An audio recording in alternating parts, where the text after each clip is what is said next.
floor first, please raise your hand if you have a question, and then we could take some questions from Zoom.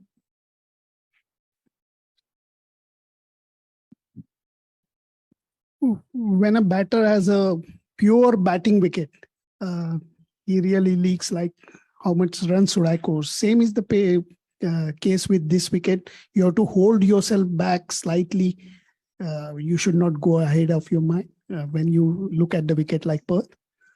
Yeah, I think what we've seen the last few games, it's been a really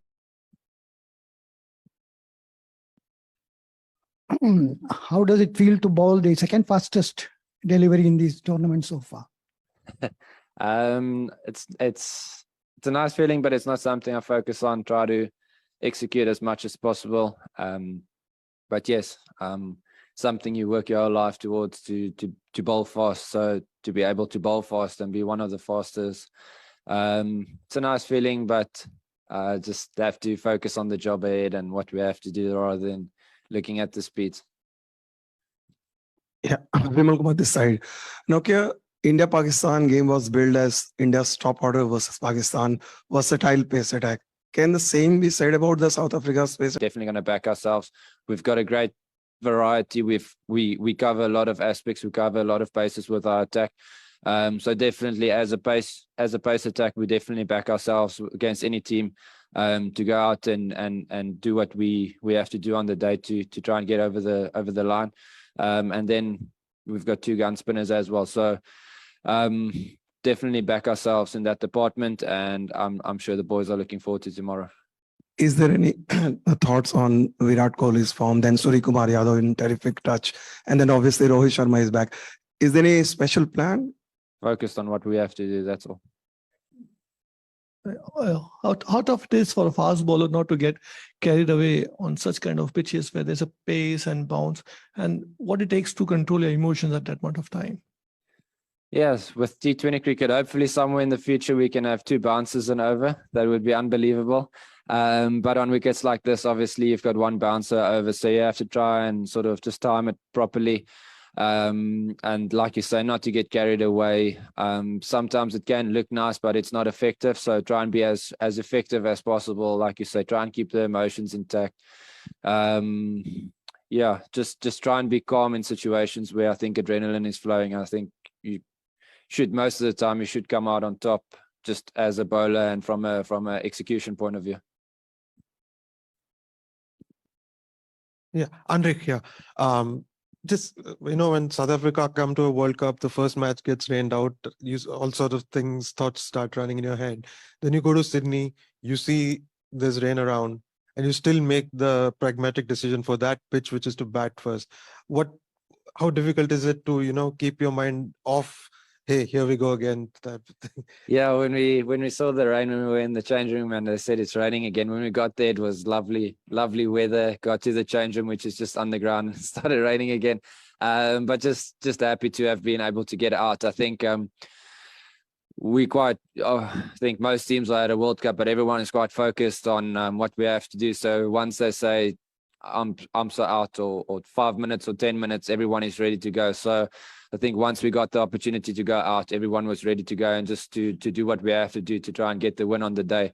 Obviously, the first game didn't go according to plan, and it was so close. Yeah, just hopefully we can keep the momentum that we've got now and just take it into the next few games. No team goes into a World Cup thinking they cannot win. But is there something, extra this time because everything is falling into place? You have most of the bases covered. Is there this kind of feeling, hey, this could be our time? Yes, I think we've been saying it for the last probably 2 seasons now, where last year as well, we lost 1 game at the World Cup and we were out of it. And that was also a close game. I think it's a really good team. It's the guys have been together for such a long time. Everyone's knows sort of where they fit in. 1 or 2 guys who comes in and they sort of fit into the roles that's maybe open or that can help the team give something different. But I think all in all, everyone sort of understands where everyone fits in and just what to do on the day and in certain situations. So it's just the fact of that we've been playing for such a long time and guys have been gelling really well. So we definitely think that the last 2 seasons has been a great team, and hopefully we can win the cup this season. Just the last one from me. Do we see 4 fast bowlers tomorrow? And any chances we'll get a look at Jansen? I have to speak to the coach. I don't know. I've got no idea. Anrich, first of all the best for the next game. And so I wanted to ask you, since your game against Zimbabwe was washed out and you had to share points. So from in this World Cup, where a lot of matches are getting washed out due to rain, each and every match you play and get to play the entire match becomes very crucial, because you never know next match which you're playing is going to be played or not, because or it's going to be get affected or ruined by rain. So you think each and every match from here on after that washout of yours becomes all the more crucial? Definitely. We've sort of said it afterwards. There's possibilities of other games getting rained out. There's possibilities of maybe this and that happening, and then we could go through, or we can just try and win all of our games, and it makes it simple. You sort of know day by day what you have to do. It's try and get the win. So to make it easier for ourselves and not to think too far ahead, taking it day by day, but try and get the victories as on every game day. That's the only way forward. We can't bank on another game to rain out maybe in a week's time to try and get through or to get close. So when we've got the opportunity to go for a big win, get the net runner up, try and do that. And when we get the opportunity to win, obviously try and do that as soon as possible. Yeah. How much of playing India earlier in the month in India and also playing regular in IPL will help you in tomorrow's game? And yeah, it was obviously we ended off with ODIs in India, which was probably not ideal, but we were still playing cricket. Most of us, there was two or three guys who weren't playing, which weren't ideal, but most of us were playing still. So I think the fact that we were playing cricket helped us a lot going into Australia.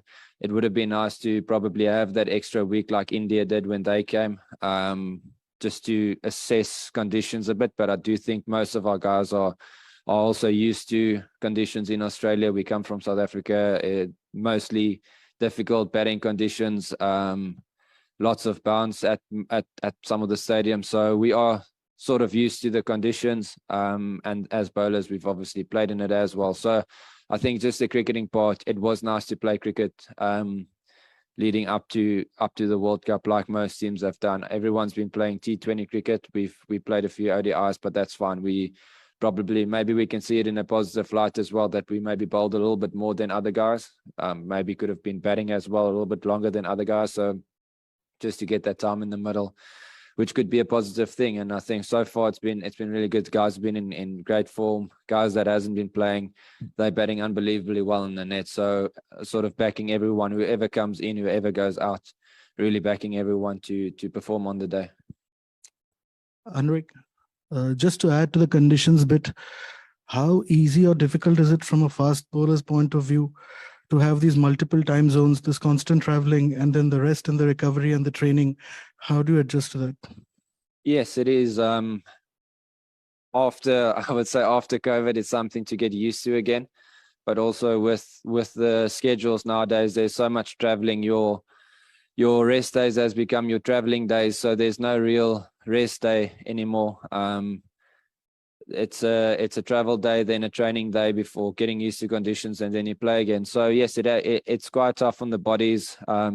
Luckily, it's only 4 overs, but it's also at a very high intensity. So it's hard to say how it affects us, but it's not easy.